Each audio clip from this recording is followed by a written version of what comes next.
उष्ट्रासन। उष्ट्र एक संस्कृत शब्द है जिसका हिंदी में अर्थ होता है ऊंट। इस आसन में आपके शरीर की स्थिति ऊंट के पीठ के उठे हुए हिस्से की तरह हो जाती है। इस आसन को करने के लिए सबसे पहले आप वज्रासन में बैठ जाएं। हाथों को घुटनों पर रखते हुए शरीर को सर से पांव तक सीधा रखें। अब हम धीरे धीरे वज्रासन से अर्ध उष्ट्रासन की ओर बढ़ेंगे। इसके लिए सबसे पहले आप आहिस्ता से घुटनों के बल खड़े हो जाएं। अब अपने दोनों हाथों को कमर पर इस प्रकार रखें कि आपकी उंगलियां जमीन की ओर हों। ध्यान रखें कि आपकी कोहनी एवं कंधे समानांतर हों और आपकी जांघें जमीन से बराबर 90 डिग्री पर हों। अब धीरे धीरे सांस अंदर लेते हुए अपनी रीढ़ के निचले हिस्से की ओर से पीछे की ओर झुकें। सर को इतना झुकाएं कि आपको आपकी गर्दन की मांसपेशियों पर खिंचाव महसूस हो। इस आसन को अर्ध उष्ट्रासन कहते हैं। अब हम अर्ध उष्ट्रासन से उष्ट्रासन की ओर बढ़ेंगे, जिसके लिए धीरे धीरे सांस बाहर छोड़ते हुए दाहिने हाथ से दाहिनी एड़ी और बाएं हाथ से बाईं एड़ी को पकड़े।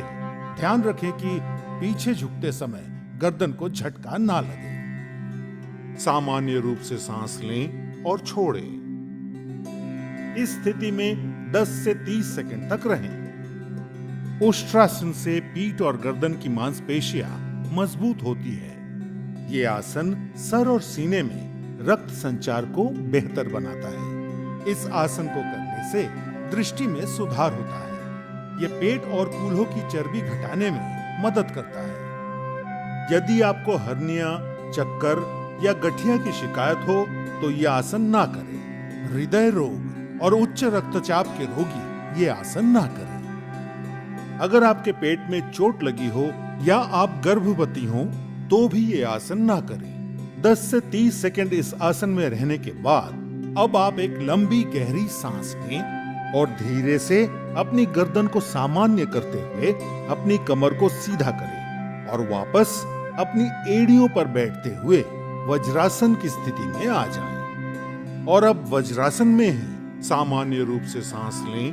और छोड़ें। उष्ट्रासन को नियमित रूप से करने पर आप कब्ज, जो कि शरीर के कई अन्य रोगों का कारण होता है, उससे हमेशा के लिए छुटकारा पाकर एक स्वस्थ जीवन व्यतीत कर सकते हैं।